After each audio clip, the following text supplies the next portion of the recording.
इस वीडियो में हम लोग सीखने वाले हैं कि संख्याओं को आरोही क्रम और अवरोही क्रम में किस तरह से सजाते हैं। कहने का मतलब कि बढ़ते क्रम और घटते क्रम में किस तरह से सजाया जाता है। देखिए, आरोही क्रम को बढ़ते क्रम कहते हैं और अवरोही क्रम को घटते क्रम कहते हैं। यहाँ पर भी अधिकांश लोगों का दिक्कत होता है कि किसे कौन सा क्रम कहते हैं। तो यहाँ पर देखिए, यहाँ पर क्या है, यहाँ पर है आ और यहाँ पर क्या है, यहाँ पर है अ। तो इन दोनों में बड़ा कौन है? तो देखिए, यहाँ पर है आ और यहाँ पर अ है, तो अ से आ बड़ा है ना, तो जिसके साथ आ लगा रहेगा यानी कि आरोही क्रम का मतलब होता है बढ़ते क्रम और अवरोही क्रम का मतलब होता है घटते क्रम। अब देखिए किस तरह से हम बढ़ते क्रम में संख्याओं को सजाते हैं वह समझिए। देखिए, आप लोग कभी ना कभी सीढ़ी पर तो जरूर चढ़े होंगे। तो सीढ़ी पर किस तरह से चढ़ा जाता है, देखिए यह मान लेते हैं यहाँ पर कि यहाँ पर हमारा छत है, ठीक है, या यहाँ पर हमें जाना है और यहाँ पर क्या है, यहाँ पर सीढ़ी है। तो सीढ़ी पर किस तरह से जाया जाता है, तो सीढ़ी पर देखिए इस तरह से नीचे से धीरे धीरे करके ऊपर जाया जाता है। किस तरह से जाया जाता है, तो नीचे से ऊपर जाया जाता है। ठीक इसी तरह से आरोही क्रम में भी लिखा जाता है। आरोही क्रम में क्या किया जाता है, जो संख्या सबसे छोट होता है ना उसे सबसे पहले लिखा जाता है, उसके बाद उससे बड़ा संख्या और अंत में सबसे बड़े संख्या को लिखा जाता है। जैसे मैं यहाँ पर समझिए, देखिए इसमें सबसे छोटा संख्या कौन सा है, तो इनमें सबसे छोटा है एक, तो हम सबसे पहले एक को लिखेंगे। इसके बाद एक से बड़ा कौन है, तो इसके बाद एक से बड़ा है इसमें दो, इसके बाद हम दो को लिखेंगे। इसके बाद दो से बड़ा कौन है, तो दो से बड़ा है इसमें चार, तो हम चार को लिखेंगे। चार से बड़ा क्या है, तो चार से बड़ा है पाँच, तो यहाँ पर हम लिखेंगे पाँच। पाँच से बड़ा क्या है, तो पाँच से बड़ा है छः।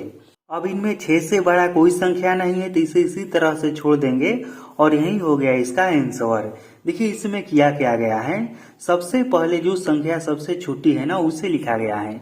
यहाँ पर समझिएगा जरा, देखिए सीढ़ी पर किस तरह से चढ़ा जाता है। सबसे पहले जो नीचे में होता है उस पर पैर रखा जाता है, उसके बाद धीरे धीरे करके ऊपर वाले सीढ़ी पर पैर रखा जाता है और अंत में सबसे जो ऊंचा सीढ़ी रहता है उस पर पैर रखा जाता है। ठीक इसी तरह से यहाँ पर भी क्या है, यहाँ पर देखिए सबसे पहले सबसे छोटी संख्या है, उसके बाद उससे बड़ी और अंत में सबसे बड़ी संख्या है। ठीक है, इसी तरह से यहाँ पर प्रश्न है, इसको भी हम सजाते हैं। इसमें देखिए सबसे छोटी संख्या क्या है, तो इसमें सबसे छोटी है 12। ठीक, तो 12 पहले है तो इसको हम पहले ही रख देते हैं। उसके बाद 12 से बड़ी संख्या क्या है इसमें, तो 12 से ठीक बड़ी है इसमें देखिए 35, तो यहाँ पर हो जाएगा 35। अब 35 से बड़ी क्या है, तो यह है 40, तो यहाँ पर हो जाएगा 40 और 40 से बड़ी संख्या इसमें क्या है, तो यह है 80। अब 80 से तो कोई बड़ी संख्या नहीं है ना इसमें, तो यही हो जाएगा इसका राइट आंसर। अब हम समझते हैं कि संख्याओं को अवरोही क्रम में किस तरह से सजाया जाता है। अवरोही क्रम का मतलब होता है घटते क्रम। यहाँ पर देखिए, यहाँ पर जो बढ़ते क्रम है ना इसका ठीक उल्टा होता है घटते क्रम। अब देखिए यहाँ पर हमने सीढ़ी पर चढ़ा है, ठीक, तो जो व्यक्ति सीढ़ी पर चढ़ता है वह उतरता भी है ना, तो मान लीजिए जो उतरत समय का जो है ना वही हो गया क्या, वही हो गया घटते क्रम। तो यहाँ पर देखिए यह सीढ़ी हो गया, ठीक। अब यहाँ पर चढ़ गया है कोई व्यक्ति, अब यहाँ से उतरना है, ठीक, तो उतरेगा किस तरह से, देखिए सबसे पहले जो सबसे ऊपर वाला सीढ़ी है उस पर पैर रखेगा, उसके बाद उससे कम वाले पर उससे कम कम कम और लास्ट में सबसे छोटी वाली यानी कि सबसे नीचे वाली सीढ़ी पर पैर रखेगा। तो घटते क्रम में क्या किया जाता है, जो संख्या सबसे बड़ी होती है ना उसे सबसे पहले लिखा जाता है। यह बढ़ते क्रम का ठीक उल्टा है। बढ़ते क्रम में क्या किया जाता है, तो जो संख्या सबसे छोटी होती है उसे पहले लिखा जाता है।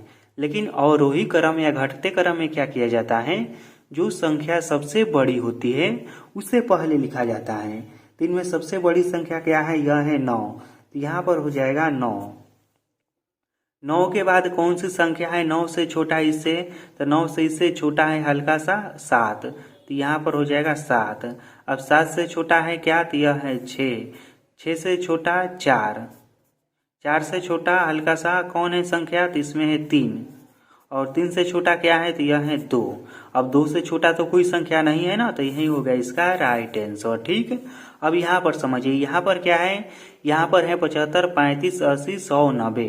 इनमें सबसे बड़ी संख्या कौन सी है, तो सबसे बड़ी है 100, तो यहाँ पर सबसे पहले हो जाएगा 100। ठीक है, देखिए यह ऊपर वाला सीढ़ी पर पैर रखेंगे, उसके बाद धीरे धीरे करके अंत में नीचे वाले पर।